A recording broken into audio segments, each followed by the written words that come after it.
तालिबान ने पाकिस्तान में बनाई सरकार, अब शहबाज का क्या होगा हाल।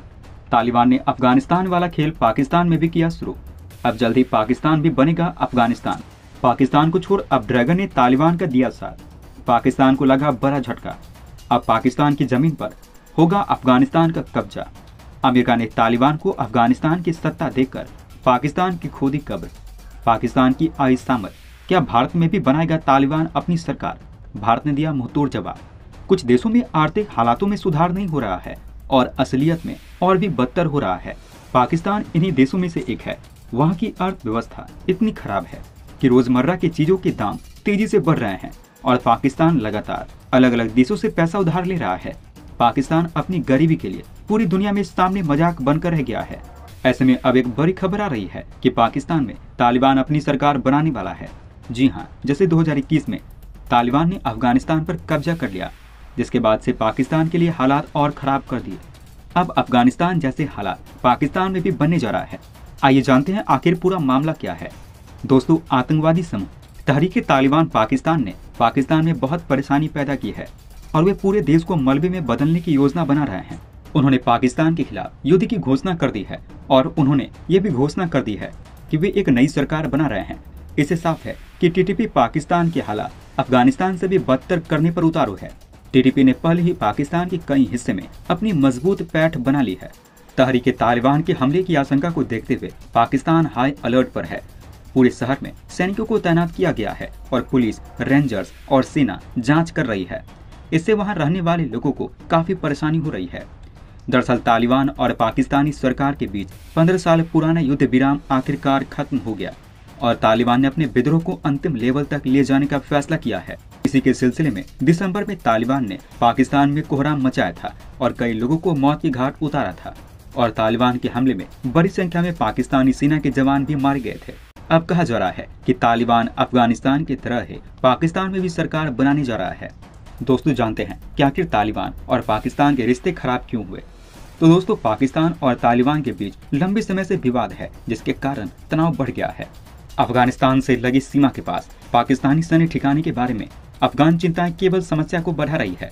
पाकिस्तानी सेना चमन सीमा से सटे एक शेख लाल मोहम्मद सेक्टर में एक बैरक की मरम्मत करना चाहती थी, लेकिन अफगान इससे खुश नहीं थे क्योंकि उनका मानना है कि वो बिल्डिंग अफगान क्षेत्र में है। इस बीच तालिबान अपने विरोध में बहुत आगे रहे हैं, जिसके बाद पाकिस्तान और तालिबान की झड़प हो गई थी। पाकिस्तान और अफगानिस्तान के बीच लंबे समय से विवाद चल रहा है और जब से तालिबान ने अफगानिस्तान पर कब्जा किया है, विवाद और भी बदतर हो गया है। हालांकि अब जबकि तालिबान अन्य देश पर हमला करने पर ध्यान केंद्रित कर रहे हैं, यह स्पष्ट है कि वे अब पाकिस्तान को नुकसान पहुंचाने में रुचि नहीं रखते। इस बीच रिपोर्ट में संकेत मिलता है कि तालिबान लड़ाकों ने पाकिस्तानी सेना को दोनों देशों के बीच सीमा पर सुरक्षा बार बनाने से रोक दिया है। इस झटके के बावजूद पाकिस्तान ने भी 2600 किलोमीटर की अधिकांश सीमा को बंद कर दिया है। भले ही अफगानिस्तान की सरकार ने इसका विरोध किया हो, ये विवादित सीमा क्षेत्र अतीत में ब्रिटिश और अफगान सरकार के बीच संघर्ष का विषय रहा है। इसके बाद पाकिस्तानी सेना ने तालिबान को खदेड़ दिया है, लेकिन तालिबान ने यह भी कहा कि वे पीछे हटने वाले नहीं हैं। इसके जवाब में तालिबान ने भीषण हमला किया है, जिससे पाकिस्तानी सैनिकों को अपने बैरकों में पीछे हटने पर मजबूर होना पड़ा। कुछ सैनिकों ने आबादी वाले इलाके में शरण ली। इसके बाद तालिबान पाकिस्तानी इलाके में दाखिल हो गया। इसमें पाकिस्तानी सेना और तालिबान के बीच लड़ाई में कई नागरिक को गोली लगी थी, जिससे उन्हें अपनी जान गंवानी पड़ी थी।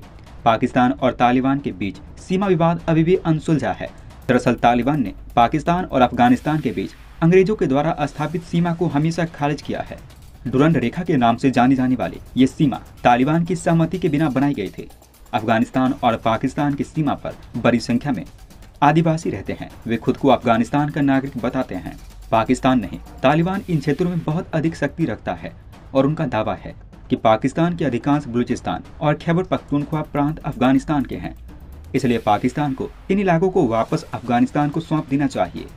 ऐसे में भला ड्रैगन भी कैसे पीछे रह सकता है।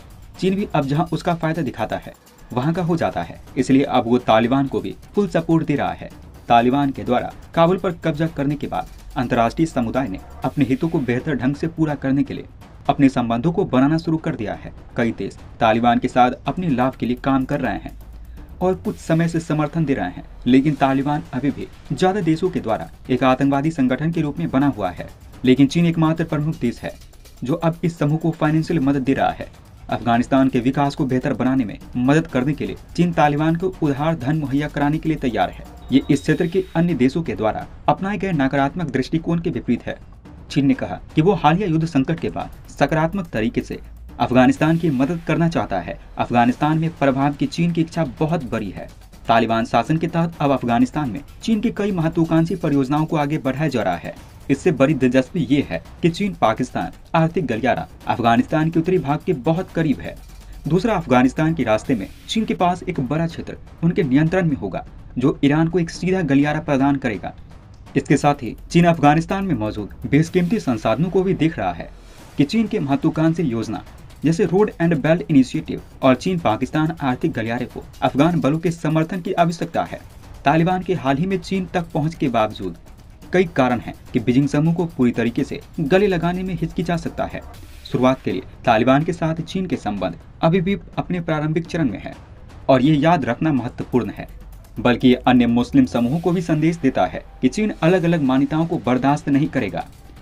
सिंजियांग में चीन का इकलौता प्रांत है जहां मुस्लिम आबादी ज्यादा है। यहाँ रहने वाले अधिकांश लोग तुर्की जातीयता के हैं, जो चीन के अन्य हिस्से में हान बहुसंख्यक से अलग हैं। 1750 में सिंजियांग को किंग साम्राज्य के द्वारा कब्जा कर लिया गया था। उस समय सिंजियांग के लोगों को आजादी थी, जो अब सीपीसी शासन से अलग है। चीन पैसा कमाने के लिए भले ही तालिबान को खरीदना चाहे, लेकिन उसे ये नहीं भूलना चाहिए कि तालिबान एक आतंकी संगठन है और उसे जब भी मौका मिलेगा वो लोगों को काटेगा। अंतर्राष्ट्रीय समुदाय को सामूहिक रूप से जल्द चीन का बहिष्कार करना चाहिए, क्योंकि इसने आतंकवाद को वित्तपोषित करने में मदद की है। शायद चीन ये नहीं जानता कि तालिबान अभी भी अफगानिस्तान में सक्रिय है और भविष्य में वो सिंजियांग पर भी दावा कर सकता है। शायद इसलिए चीन पैसे के दम पर तालिबान की वफादारी खरीदना चाह रहा है, पर ऐसा होने में चांस कम है। आइए अब सबसे बड़े सवाल की तरफ चलते हैं कि क्या तालिबान का अगला निशाना भारत होगा। तो दोस्तों, रिपोर्ट से पता चलता है कि अफगानिस्तान में अमेरिकी सेना के खिलाफ लड़ने वाले तालिबान आतंकवादी भारतीय नियंत्रित कश्मीर में जा रहे हैं। ये तालिबान आतंकवादी अमेरिकी हथियार और नाइट विजन डिवाइस ले जा रहे हैं, जिन्हें अमेरिका सेना ने अफगानिस्तान से पीछे हटने पर पीछे छोड़ दिया था। भारतीय सेना के मेजर जनरल ने पुष्टि की है कि जम्मू कश्मीर की सीमा पर LOC के पास से अमेरिकी हथियार और नाइट विजन डिवाइस बरामद किए गए हैं, क्योंकि अमेरिकी सेना ने अपने हथियारों का ठीक से प्रबंधन किए बिना अफगानिस्तान को जल्दी से छोड़ दिया था। यह विशेष रूप से चिंताजनक था, क्योंकि यह भारत की सुरक्षा के लिए एक गंभीर खतरा हो सकता है।